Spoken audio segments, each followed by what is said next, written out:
반갑습니다. 하루 종일 수고 많으셨을 텐데 저녁에 또 이렇게 피곤한 몸을 이끌고 같이 모여서 예배할 수 있게 됨을 감사합니다. 말씀을 준비하면서 이런 생각을 해봤습니다. 하나님을 만났을 때 내가 너의 아버지였던 것을 부끄러워하지 않았다. 너가 나의 자녀였던 것이 나에게는 전혀 부끄럽지 않았다. 이런 말씀을 하나님께로부터 듣는다면 얼마나 기쁠까, 이런 생각을 가져봤습니다. 하나님이 저를 두 팔을 벌려서 안아주시면서 수고 많았다. 너의 삶을 내가 인정한다. 이렇게, 물론 우리들이 나의 모습이 부끄러운 모습이 많고 넘어질 때도 많이 있었고 해도 그래도 하나님이 저를 품어주시면서 내가 너의 아버지였던 것이 전혀 부끄럽지 않았다라고 하는 이야기를 들으면 얼마나 좋을까, 이런 마음을 가지고 말씀을 준비했습니다. 항상 말씀 콘서트를 시작하면서 첫째 날 오신 여러분들을 환영합니다, 이렇게 환영했는데 둘째 날이 되어서 마음이 조금 여유가 있습니다.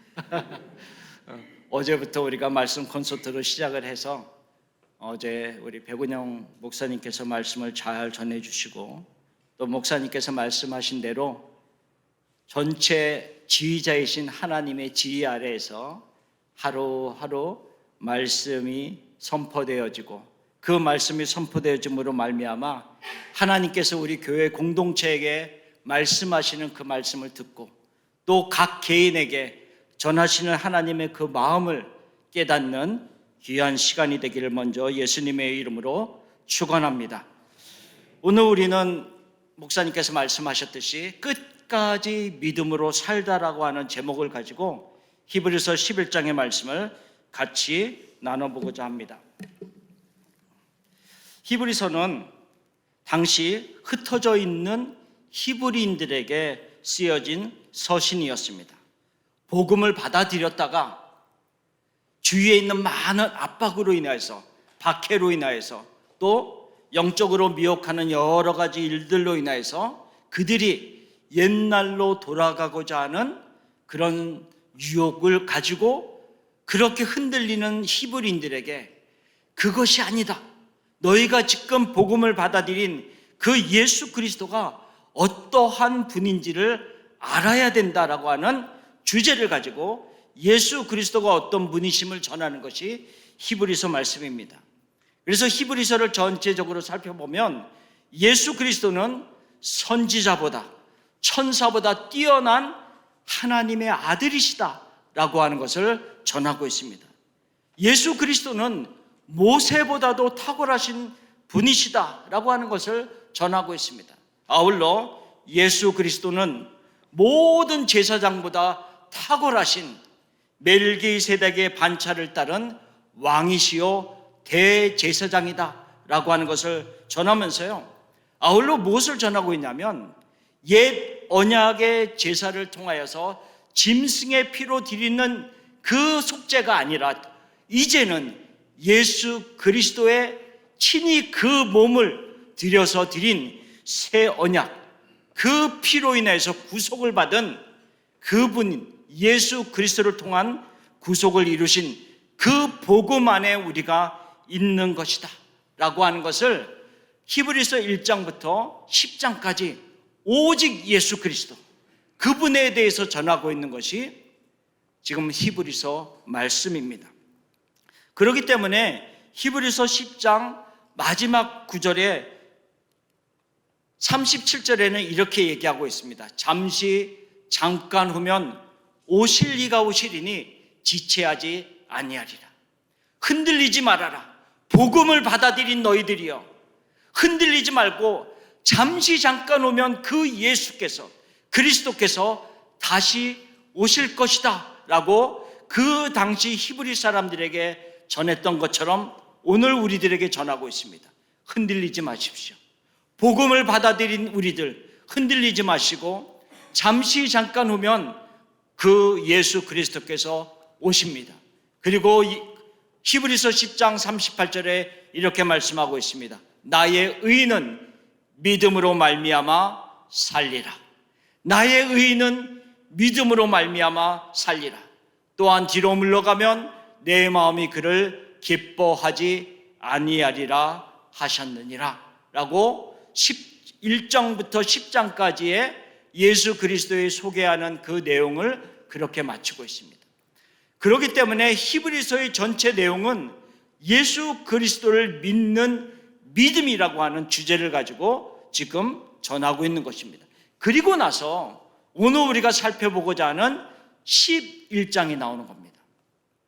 여러분들이 알다시피 11장에 보면 우리가 믿음의 장이라고 부르는 이 안에는 믿음으로 에녹은, 믿음으로 노아는, 믿음으로 아브라함은 이러면서 하나님의 성도들의 이름 앞에 믿음으로 이렇게 계속 언급하고 있습니다. 구약에 살았던 성도들이었습니다. 예수님이 오시기 전에 살았던 성도들이었지만 그들이 율법을 따라 살았던 것이 아니다라고 하는 것을 선포하고 있는 겁니다. 그들이 메시아가 오기 훨씬 전에 살았던 사람들이었음에도 불구하고 그들도 믿음으로 말미암아 살았다. 그 오실 그리스도를 바라보면서 살았음을 선포하고 있는 겁니다. 그러면서 오늘 우리가 살펴보고자 하는 첫 구절은 이렇게 시작을 하고 있습니다. 이 사람들은 다 믿음을 따라 죽었으며 약속을 받지 못하였으되 그것들을 멀리서 보고 환영하며 또 땅에서는 외국인과 나그네임을 증언하였으니 라고 하는 말씀입니다. 오늘은 이 13절 말씀을 중심으로 우리가 살펴보기를 원합니다. 첫 번째 우리가 살펴보기를 원하는 것은 믿음을 따라 죽었다라고 하는 의미가 무엇이냐는 거죠. 끝까지 죽기까지 믿음으로 살았다라고 하는 의미가 무엇인가를 먼저 알기를 원합니다. 여기서 처음 시작에 이 사람들은 이렇게 시작합니다. 이 사람들은 누구를 가리키냐 하면 이 13절 전에 언급했던 사람들을 이야기하고 있습니다. 아브라함, 사라, 야곱, 이삭, 야곱 이 사람들을 의미합니다. 그래서 11장 8절에 보면 이렇게 말씀하고 있습니다. 믿음으로 아브라함은 부르심을 받았을 때 순종하여 장래의 유업으로 받을 땅에 나아갈새 갈 바를 알지 못하고 나아갔다라고 말하고 있습니다. 우리가 이 말씀을 들으면 어느 말씀이 생각납니까? 창세기 12장의 말씀이 생각납니다. 그렇죠? 창세기 12장의 1절 말씀에 보면 하나님께서 아브라함을 부르시고 너의 본토 친척 아비 집을 떠나서 내가 너에게 지시하는 땅으로 가라 라고 하는 말씀을 하고 있습니다. 그 땅을 너에게 유업으로 주겠다. 우리가 생각할 때 이렇게만 얘기하면 여러분들이 감이 안 잡힐 수도 있습니다. 만약 여러분들에게 이렇게 말합니다. 하나님께서 여러분이 살고 있던 한국 땅을 다 떠나라. 그러면 내가 지시하는 미국 땅에 가서 그 땅 플로톤을 너에게 주리라. 그래서 그 땅을 너에게 주고 라하브라를 너에게 줄 것이니 그 땅에서 너희가 마음껏 살아라. 그러면 그 땅이 내가 되는 겁니다. 그 땅이 내 것이 되는 겁니다. 그러면 와, 얼마나 기쁠까요? 그렇죠? 우리가 100만 불, 200만 불 집에서 살아도 야, 좋다라고 했는데 그 넓은 땅을 나에게 주어서 마음껏 지어서 마음껏 살아라라고 한다면 얼마나 기쁠까요? 그런 마음을 가지고 아브라함이 자기의 본토 친척 아버지 집을 떠나서 하나님이 약속을 주신 이 유업을 가지려고 얻으려고 떠나서 출발을 했습니다. 그런데 아브라함만 그 약속을 받은 것이 아니다라고 성경은 말씀하고 있습니다. 9절에는 뭐라고 얘기하고 있냐면 중간에 보면 동일한 약속을 유업으로 함께 받은 이삭 및 야곱과 더불어 장막에 거하였다라고 얘기하고 있습니다. 하나님께서 아브라함에게만 약속의 땅을 주겠다라고 한 것이 아니라 그의 후손들인 이삭에게도 야곱에게도 동일한 약속을 하셨다라고 하는 겁니다. 하나님께서 이 땅으로 미국 땅에 왔을 때 하나님이 이 땅을 나에게만 주신다고 하는 것이 아니라 나의 아들들에게, 나의 후손들에게 계속 이어지게 하여서 이 땅이 너의 땅이 되게 하겠다라고 하는 것과 마찬가지다라고 하는 거죠.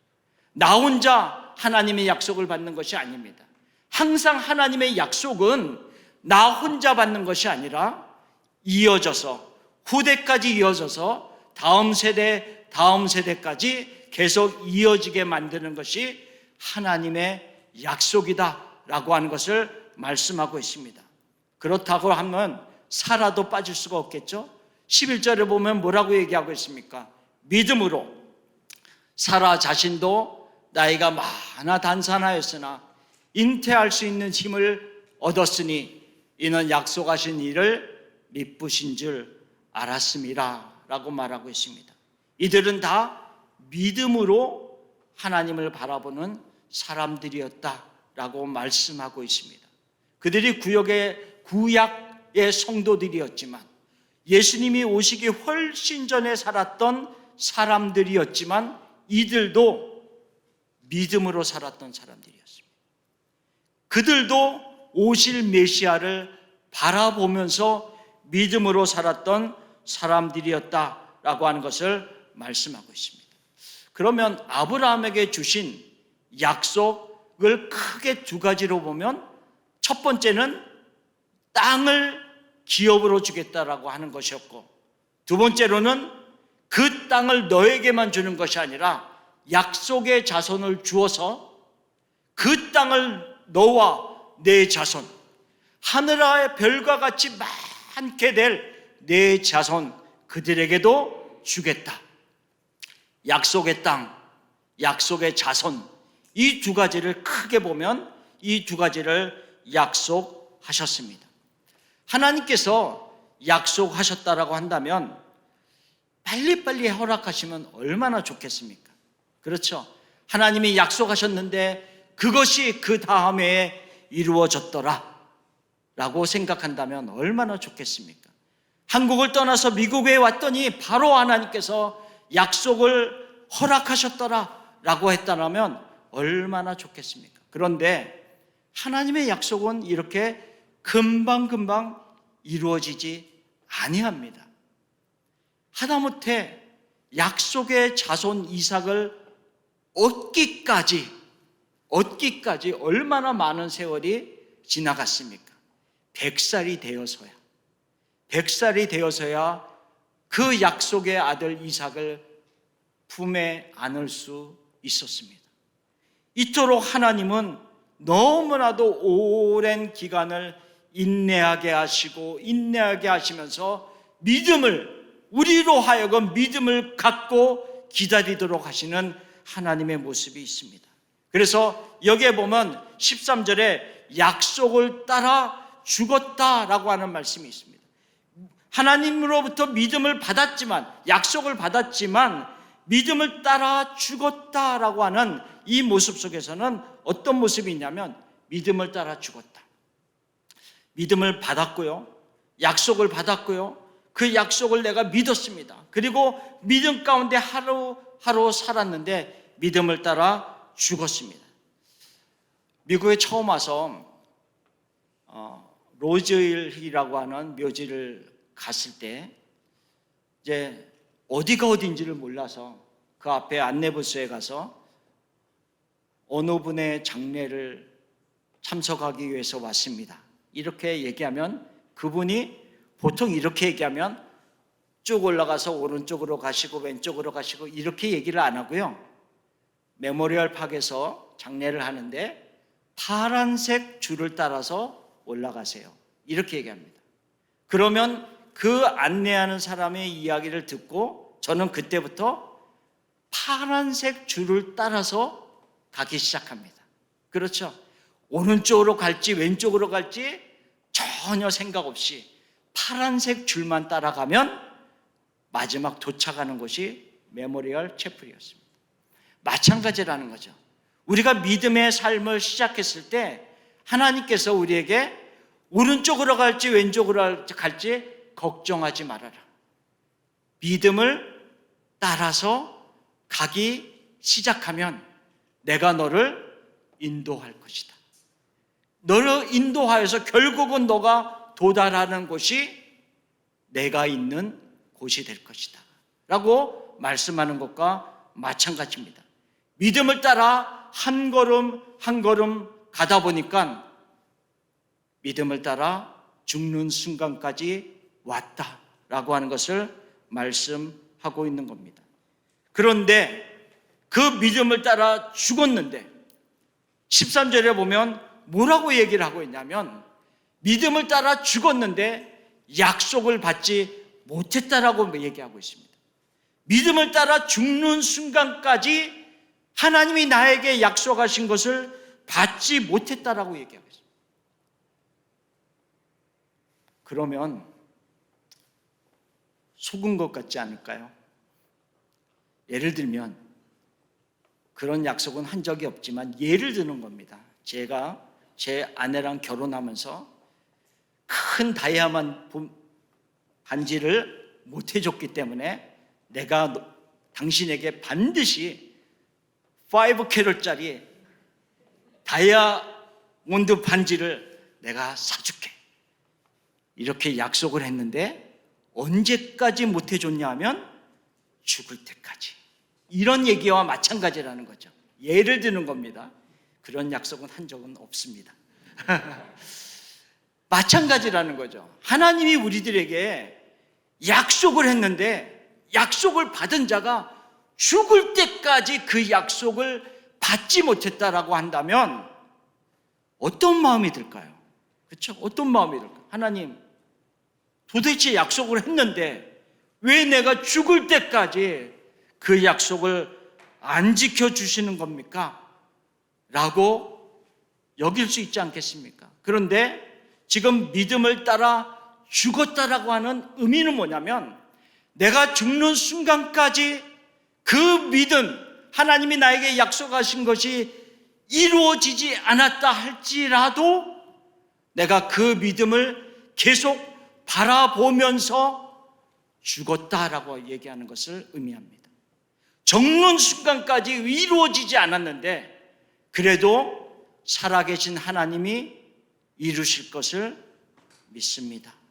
그 믿음의 눈을 계속 감지 아니하고 계속 하나님을 바라보면서 내가 그 죽음의 순간까지 이르렀다라고 하는 것을 이야기하는 것입니다. 만약 우리들 가운데 그런 모습들이 있다라고 하면 어떻겠습니까? 하나님이 여러분 각자에게 약속하신 것이 있는데 그 약속하신 것이 10년, 20년, 30년 아니 50년, 60년이 지나도록 이루어지고 있지 않다라고 한다면 우리의 마음이 어떻겠습니까? 물론 하나님이 나와 함께 하시는 것을 알고 있습니다. 하나님이 나를 도와주시고 하나님이 나를 인도하시는 것 하나님 알고 있습니다. 그러나 내가 가장 중요하다고 생각하는 이것을 하나님 언제까지 안 들어주시려고 하십니까? 만약 이와 같은 일들이 우리 가운데 일어나고 있다고 한다면 하나님 나에게 많은 재물도 주셨고 나에게 건강도 주셨고 나에게 많은 여러 가지 많은 것들을 허락하셨으며 나에게 하나님 늘 함께 하시면서 나의 기도에 응답하신 그 하나님 알고 있습니다. 그런데 하나님 내 자녀가 아직도 하나님을 온전히 믿지 못하는 모습입니다 라고 한다면 부모의 마음이 어떤 마음이겠습니까? 다른 많은 것을 얻었다 할지라도 내 사랑하는 자녀가 주님을 온전히 따르지 아니하는 모습이라고 한다면 가장 중요한 것을 놓치고 있는 그 모습 속에서 부모의 마음이, 믿는 자의 부모의 마음이 어떻겠습니까? 마치 그와 같다는 거죠. 하나님 나와 함께 하시는 것도 알고 있고 나의 기도를 들으시는 것도 알고 있고 모든 것 속에서 나와 함께 하시면서 인도하시는 것을 알지만 가장 중요하다고 생각하는 하나님이 약속하신 이것을 왜 아직까지도 이루어지지 아니하시는 겁니까? 라는 그 마음이 있으면서 지금 죽음을 맞이하는 것과 마찬가지다 라고 하는 겁니다. 그런데 우리가 이 13절 말씀 속에서 이 사람들은 다 믿음을 따라 죽었지만, 약속을 받지 못하면서도 죽었지만, 그들은 왜 끝까지 이 믿음을 놓지 않고 그것을 붙잡고 있느냐 하는 겁니다. 끝까지 믿음을 따라 죽을 수 있는 이유가 무엇이냐라고 하는 것을 우리가 알기를 원합니다. 첫 번째로는 그들은 멀리서 보는 믿음의 눈이 있었기 때문입니다. 멀리서 바라볼 수 있는 영적인 눈이 그들 가운데 있었습니다. 이 세상의 것이 아니라 더 귀한 영광을 바라볼 수 있는 믿음의 눈이 그들 가운데 있었기 때문에 자기가 약속한 것을 손에 잡지 못하였다 할지라도 끝까지 믿음의 마음을 가지고 죽을 수 있었음을 이야기하고 있습니다. 창세기 22장 17절에 보면 이렇게 말씀하고 있습니다. 내가 너에게 큰 복을 주고 내 씨가 크게 번성하여 하늘의 별과 같고 바닷가의 모래와 같게 하리니 내 씨가 그 대적의 성문을 차지하리라. 하나님께서 이삭을 바친 이후에, 물론 하나님께서 멈추라 해서 이삭을 죽이지는 않았지만 이삭을 번제로 바치라라고 하는 하나님의 명령에 순종하여서 번제로 바치려고 하는 그 모습 속에서 하나님께서 그것을 막은 후에 말씀하고 있습니다. 너의 씨가, 약속의 씨가, 너의 후손이 대적의 성문을 차지하리라. 승리하는 자가 되리라. 그리고 너의 씨로 말미암아 천하 만민이 복을 받으리니 이는 내가 나의 말을 준행하였음이니라 하셨다 하니라 라고 말씀하고 있습니다. 이 말씀의 의미는 무엇이냐면, 아까 13절에 그들이 약속을 받았다라고 얘기했습니다. 그런데 죽기까지 약속을 받지 못했다라고 얘기했는데 그 받은 약속의 본질이 무엇인가를 말씀하고 있는 겁니다. 아브라함이 받았던 그 언약의 본질이 이 세상에서 얻을 땅이 본질이 아니라고 하는 거죠. 가나안 땅, 약속의 땅의 본질이 아니라 더 귀한 본질적인 약속이 있음을 얘기하고 있습니다. 그것은 뭐냐면 하나님께서 아브라함의 자손, 그 약속의 씨를 통하여서 모든 천하 만민이 복을 얻게 하고 또한 수많은 영혼들을 그 사망의 저주로부터 구원하여 주는 역사를 이루게 하면서 사단의 모든 제적을 쳐서 승리케 하는 그 일을 이루실 것을 말씀하고 있는 겁니다. 마치 이와 같습니다. 하나님께서 저에게 내가 이 땅을 너에게 주리라 라고 말씀하셔서 너무 기뻤는데 하나님께서 나의 믿음의 눈을 하나씩 열어가면서 그 언약의 본질을 가르쳐 주기를 마치 이와 같다는 거죠. 내가 너와 너의 자손들 중에서 한 사람을 일으켜서 이 미주 온 대륙에 부흥의 역사가 일으킬 하나님의 종을 세우리라 라고 저에게 약속하셨다라고 한다면 제가 어떻게 반응하겠습니까? 아멘, 할렐루야. 지금 내가 얻을 땅이 중요한 게 아니죠.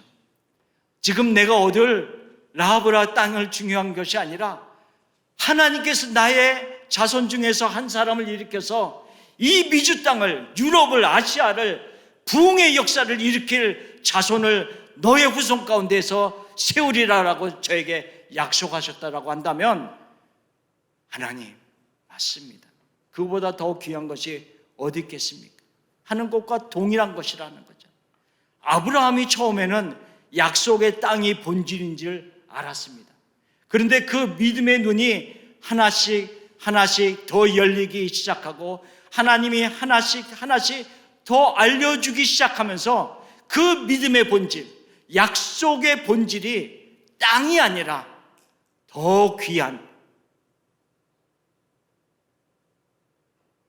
영원한 영적인 것을, 그것이 본질이라는 것을 깨닫게 되었다. 그러니 이 아브라함이 그 다음부터 무엇을 바라보기 시작하겠습니까? 땅을 바라볼까요? 만약 하나님께서 저에게 그런 약속을 주셨다면 제가 늘 지나가면 이 라하브라시디의 땅만 바라보면서 살까요? 아니죠.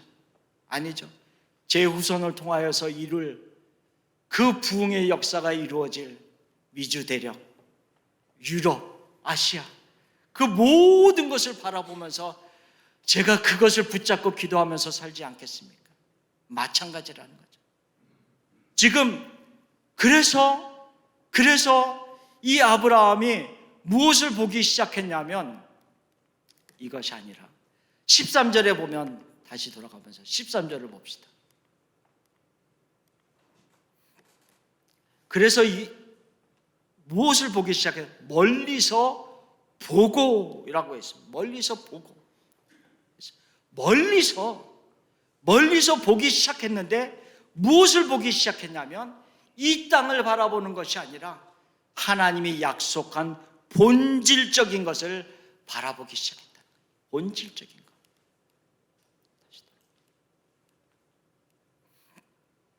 본질적인 것을 바라보기 시작했다는 거죠.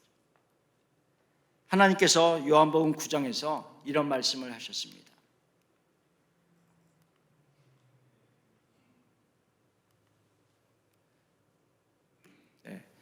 요한복음 9장 39절에 이런 말씀을 하셨습니다. 예수께서 이르시되 내가 심판하러 이 세상에 왔으니 보지 못하는 자들은 보게 하고 보는 자들은 맹인이 되게 하려 함이라 하시니.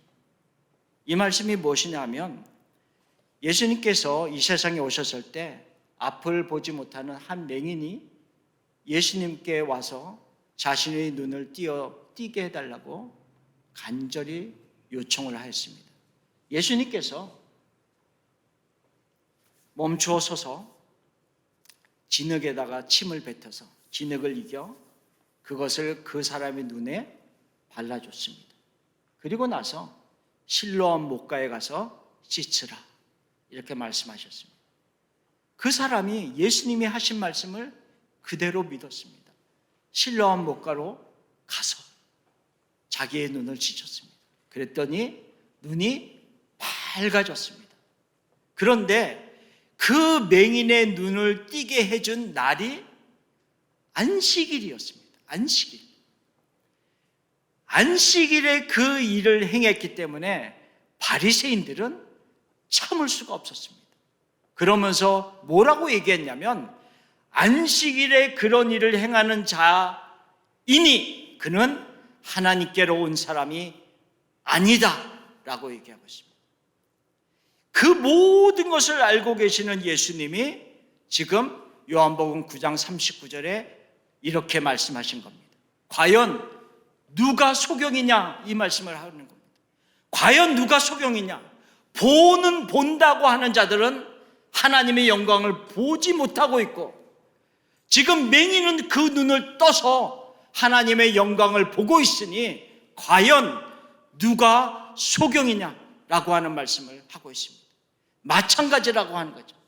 우리가 이 세상에 살면서 우리는 믿음의 사람들로 살아가고 있지만 만약 우리들 가운데 믿음의 눈이 열려지지 아니하여서 이 세상의 것만 바라보면서 살고 있다라고 한다면 하나님이 요한복음 9장 39절에서 말씀하시는 것과 같이 너는 보는 것 같으나 보지 못하는 소경이다 라고 하는 것과 동일하다는 것. 그러나 우리가 이 세상을 바라보면서만 살아가는 것이 아니라 믿음의 눈을 열어서 하나님의 허락하신 영광을 바라보고 하나님께서 우리에게 약속하신 그 믿음을 바라보면서 살아가고 있다라고 한다면 하나님께서 우리에게 말씀하시기를 너는 보는 자이다, 믿음의 눈을 떠서 보는 자이다라고 말씀하고 있는 것입니다. 우리는 믿음의 눈을 가진 자입니다. 영적인 눈이 가려져 있는 자들이 아니라 이제는 영적인 눈을 떠서 이 세상의 것만 바라보는 자들이 아니라 더 넓은 곳, 더 높은 영광을 바라보면서 살아갈 수 있게 되기를 간절히 소원합니다. 디모데후서 4장 10절에 보면 사도 바울이 이렇게 말하고 있습니다. 대만은 이 세상을 사랑하여 나를 버리고 데살로니가로 갔고, 이렇게 얘기하고 있습니다. 디모데후서는 사도 바울이 가장 마지막에 기록한 서신입니다. 그 말의 의미는 조금 후에는 그가 죽임을 당하는 그런 일들을 앞에 놓고 있는, 감옥에 갇혀 있으면서 쓴 서신입니다. 대만은 그 옆에서 사도 바울을 바라보면서 아마 이렇게 생각했을지도 모르겠습니다. 복음을 전하다가 감옥에 갇혀 있는 바울, 패배감, 하나님은 어떻게 이럴 수가 있는가 라고 하는 섭섭함, 때로는 영적인 영광을 위해서, 복음을 위해서 달려왔다라고 하는데 지금은 전혀 그렇지 아니한 것 같은 허탈함, 여러 가지가 대마의 마음을 사로잡고 있었을지 모릅니다. 대마는 그 너머에 있는 하나님의 영광을 바라볼 수 없는 영적인 소경과 같았기 때문에 눈에 보이는 것이 전부인 것처럼 사로잡혀서 결국은 이 세상을 사랑하여 데살로니가로 떠나갔습니다. 바울을 떠나갔습니다. 영적인 눈이 없으면, 믿음의 눈을 열어서 우리가 바라보는 것이 없다라고 한다면 이 세상에서 일어나고 있는 것들, 우리의 마음을 아프게 하는 것들, 우리의 마음을 너무 고통스럽게 하는 그 것들 속에서 우리는 허탈함을 느낄 수도 있고 섭섭함 속에서 빠질 수도 있고, 때로는 하나님이 나에게 어떻게 이럴 수가 있는가라고 하는 여러 가지 마음 속에서 하나님을 떠나는 것과 같은 삶을 얼마든지 살 수 있다는 거죠. 하나님을 영영이 떠나는 것은 아니라 할지라도 하나님에게서 떠난 자의 모습처럼 충분히 살 수 있는 그런 모습이 될 수가 있습니다. 그렇기 때문에 우리는 영적인 눈을 떠서 영원한 것을 바라볼 수 있는 하나님의 사람이 되어야 한다는 것입니다. 두 번째로, 끝까지 믿음을 따라 죽을 수 있는 이유가 무엇인가 하면 그 본 것을 환영하였다라고 하는 자세입니다. 그 본 것을 환영하였다. 결국 이 말의 의미는 내 마음을 그 본 곳에 두었다라고 하는 의미를 가지고 있습니다. 다시 우리가 히브리서 11장 13절을 보면 이 사람들은 다 믿음을 따라 죽었으며 약속을 받지 못하였으되 그것들을 멀리서 보고 환영하였다, 이렇게 얘기하고 있습니다. 멀리서 보고 환영했습니다. 이 환영했다라고 하는 아스포조마이라고 하는 헬라어는 그냥 반갑다라고 하는 것을 의미하지 않습니다. 두 팔을 벌려서 너무 기뻐서 그것을 얼싸안는 것 같은 그런 의미를 가지고 있습니다. 한번 상상해 보십시오.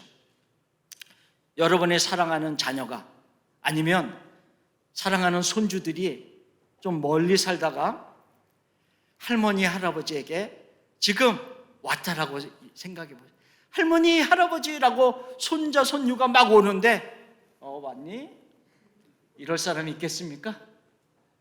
아마 손주들보다 더 기쁘게 두 팔을 벌려서 안아주지 않겠습니까? 야, 왔니? 그러면서 막 뽀뽀도 해주고 너무너무 기뻐하지 않겠습니까? 그런 것과 마찬가지를. 여기서 환영한다라고 하는 말은 내가 영적인 눈을 떠서 본 것을 봤구나, 이게 아니라 내가 너무 기쁘니까, 내 마음이 그것이 너무 동의가 되고 내 마음이 너무 기뻐서 두 팔을 벌려서 내 본 것을 내가 꽉 안아서 내 것으로 만든다는 의미를 가지고 있습니다. 내가 막 너무 안아서 너무 기뻐서 그것을 막 뽀뽀를 하는 것과 마찬가지의 마음입니다. 자, 내가 믿음을 따라 죽을 수 있었던 이유는 내가 영적으로 그 본 것이 봤다는 것에 끝나는 것이 아니라 내 마음에 동의가 될 뿐만 아니라 그것이 너무 기쁜 것으로 내 안에 들어와 자리 잡았다라고 하는 의미를 가지고 있습니다. 아브라함이 처음에 하나님께서 언약하실 때 내가 약속의 땅을 너에게 주겠다라고 했을 때 그 땅을 받을 것만 생각해도 얼마나 기뻤을까요? 그렇죠? 본토 친척 아비집을 떠나서 그 젖과 우리 흐르는 땅으로 가는데 그 땅을 내가 너에게 줄 것이다. 그 땅을 생각만 해도 너무 좋았을 겁니다. 그런데 믿음의 눈이 열리다 보니까 그 땅이 아니라 나에게 줄 그 약속의 자손, 그리고 그 약속의 자손을 통하여서 이룰 하나님의 놀라운 구원의 계획, 그 씨를 통하여서 천하 만민이 복을 받으리라. 그 약속의 자손을 통하여서 너무나도 많은 사람들이 사망의 저주 가운데 머물러 있지 않냐고 그 약속의 자손을 통하여서 내가 그들을 구원하리라 라고 약속하고 있는 그것을 바라보고 그 모든 것을 아브라함이 너무너무 환영하면서 맞습니다, 하나님, 아멘, 할렐루야, 하나님 그 일을 이루시옵소서 라고 아브라함이, 이삭이, 야곱이 그 약속 가운데 동참했다라고 말씀하고 있는 겁니다. 그렇기 때문에 약속을 받지 못하였으되라고 하는 이 말의 진정한 의미는 사실은 땅을 받지 못했다라고 하는 의미가 아닙니다. 이 히브리서 11장 13절에 있는 믿음을 따라 죽었는데 그 죽을 때에 내가 약속을 받지 못했다라고 하는 의미는 땅을 받지 못했다라고 하는 의미가 아니라 오실 메시아를 내가 아직 받지 못했다라고 하는 의미입니다. 내가 죽는 순간까지 그 메시아를 내가 약속받았는데 내가 죽을 때까지 그 예수님, 그 그리스도를 내 눈으로 보지 못하고 죽었다라고 하는 말씀이라는 거죠. 그러나 죽는 순간까지 나는 약속을 받지 못했지만 그러나 그 약속을 이루실 하나님을 믿고 눈을 감을 수 있었다. 죽는 순간까지 그 믿음의 눈이 가리워지지 아니었다라고 하는 것을 말씀하고 있는 겁니다. 더 나은 본향.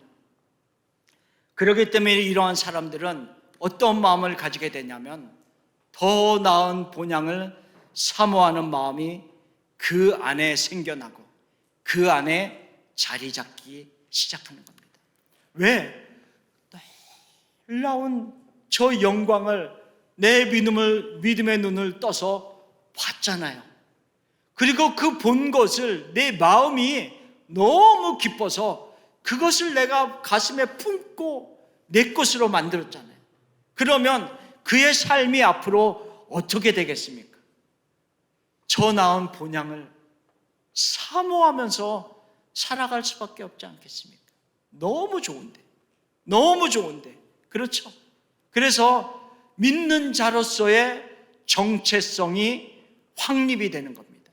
더 이상 내가 땅에만 머물러서 살아가는 자가 아니라 이 땅에만 내가 소망을 두고 살아가는 자가 아니라 이제는 내가 더 나은 본향, 하나님이 계신 저곳을 향해서 살아가는 자다라고 하는 믿는 자로서의 정체성을 가지게 된다는 거죠. 그러면 어떤 마음이 들기 시작할까요? 14절에 그래서 이런 말씀을 하고 있습니다. 그들이 이같이 말하는 것은 자기들이 본향 찾는 자임을 나타냅니다. 이 말씀 전에 13절의 끝부분에 우리들은 그래서 이 세상을 살아갈 때 외국인이요 나그네다 이렇게 자기네들을 정체성을 가집니다. 이 땅에 영원히 거하는 자들이 아니라 나그네의 삶을 살아가는 자들이다 라고 하는 정체성을 가집니다. 그 정체성을 알기 시작하니까 무엇을 찾는다고요? 무엇을 찾기 시작합니까? 본향을 찾기 시작합니다. 우리는 본향을 그냥 걸어가면서 나아가는 자들이 아니라 그 본향을 찾는 자들입니다. 열심으로 그 본향을 향해서 찾고 찾으면서 그 길을 따라가는 자들입니다. 그러면서 16절에는 이렇게 말씀하고 있습니다. 그들이 이제는 더 나은 본향을 사모하니 곧 하늘에 있는 것이라 라고 말씀하고 있습니다. 몇 년 전에 제 아들이 마이애미에서 공부할 때가 있었습니다. 그 아들이 마이애미에서 공부하기 이전까지는 제가 마이애미에 대해서 별로 관심이 없었습니다. 그런데 아들이 거기에서 공부를 하기 시작하니까 마이애미의 환경은 어떤가? 마이애미에 태풍이 막 오고 이럴 때마다 그곳은 안전한가? 그전에는 태풍이 왔구나 이 정도로만 뉴스를 통해서도 들었다라고 한다면 아들이 있으니까 안전한가? 연락을 하게 되기도 하고 여러 가지 더 기도를 하기도 하고 하는 마음이 더 가기도 합니다. 마찬가지라는 거죠. 내가 영의 눈을 떠서 바라본 그곳을 내 마음에 품기 시작하니까 그곳에 계신 그리스도, 그 본향을 더 사모하면서 찾기 시작하고 그곳을 더 사모하면서 나아갈 수 있는 사람으로 변화되기 시작한다라고 하는 것이죠. 열렬히 찾는다는 것, 갈망하면서 찾는다는 거죠. 그냥 가도 되고 안 돼도 되는 것이 아니라 하나님 그 본향을 사모합니다. 이 세상도 좋지만 이 세상에서 살면서 나에게 맡겨진 사명도 있지만 그러나 하나님 저 본향이 더 좋습니다 라고 하는 우리의 믿음의 고백이 있다는 거죠. 사도 바울처럼 내가 너희들 가운데 머물러서 이룰 사명도 있지만 내 마음은 너희들을 떠나서 저 하늘나라로 가는 것이 나의 마음에는 더 좋다라고 고백하는 것과 마찬가지입니다. 그래서 로이드 존스 목사님은, 유명한 로이드 존스 목사님은 이 말씀에 대해서 이렇게 말씀했습니다. 참된 믿음은 이 세상을 단순히 싫어하는 것이 아니라 하나님이 계신 그 하늘을 간절히 사모하는 것이다. 이렇게 말했습니다. 우리가 이 세상을 싫어해서, 그렇게 이 세상을 싫어해서 떠나가는 것이 아니라 하나님이 계신 그곳이 너무 사모하게 되다 보니까 그 본향을 찾으면서 나아가는 것이다 라고 말씀하고 있는 겁니다. 그래서 히브리서 11장 16절에 마지막으로 이와 같은 말씀을 하고 있습니다. 우리 16절 말씀은 같이 한번 읽어볼까요? 그들이 이제는 더 나은 본향을 사모하니 곧 하늘에 있는 것이라. 이러므로 하나님이 그들의 하나님이라 일컬음 받으심을 부끄러워하지 아니하시고 그들을 위하여 한 성을 예비하셨느니라. 아멘. 끝까지 믿음으로 살아가는 자들, 그들이 영적으로 바라본 그것들을, 먼저는 영적으로 바라본 그것들을 그들이 가슴을 활짝 열어서 품고 살아가는 자들이 되고, 더 나아가서는 그것이 너무너무 좋은 것을 알다 보니까 하나님, 저 본향을, 더 나은 본향을 사모합니다. 찾고 찾고 찾아가면서 살아가는 자들이 되는 것입니다.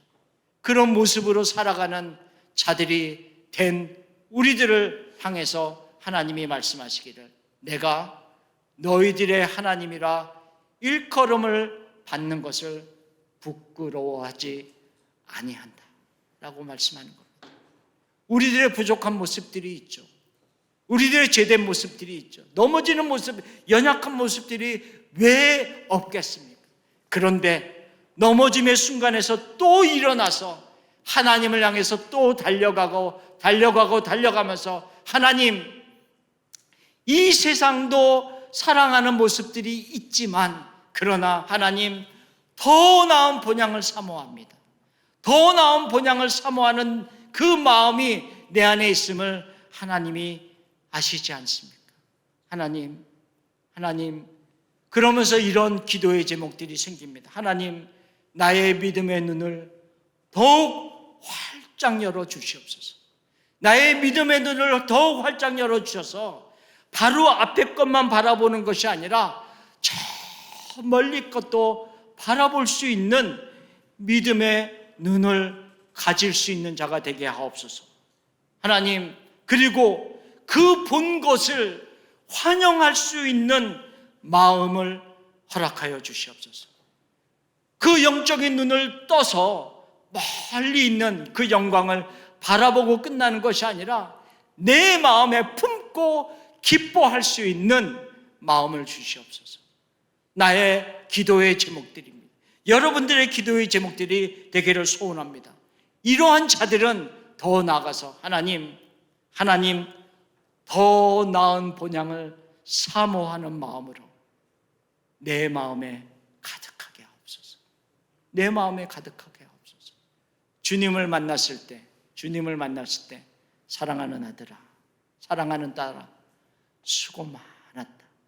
내가 너의 하나님인 것을 전혀 부끄러워하지 아니한다 라고 하는 말씀을 듣는 그러한 자들의 모습들이 되기를 간절히 예수님의 이름으로 축원합니다. 기도하겠습니다. 하나님, 감사합니다. 연약한 모습들 우리에게 있음을 고백합니다. 믿음의 길을 걸어가다가 넘어지는 자와 같은 모습으로 주저앉아 있을 때도 있음을 고백합니다. 그러나 하나님, 그럼에도 불구하고 우리 마음속에 하나님을 향한 마음이 있는 것을 주님이 아십니다. 어제보다 오늘 더 예수님을 사랑하는 마음이 가득할 수 있도록 이끌어 주시옵소서.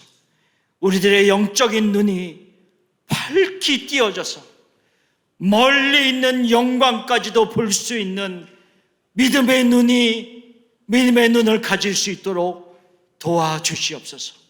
하나님, 믿음의 눈을 떠서 바라본 그 천국의 소망, 그것을 멀리서 보고 끝나는 것이 아니라 내 마음에 품을 수 있는 하나님의 사람들이 되게 하여 주시옵소서.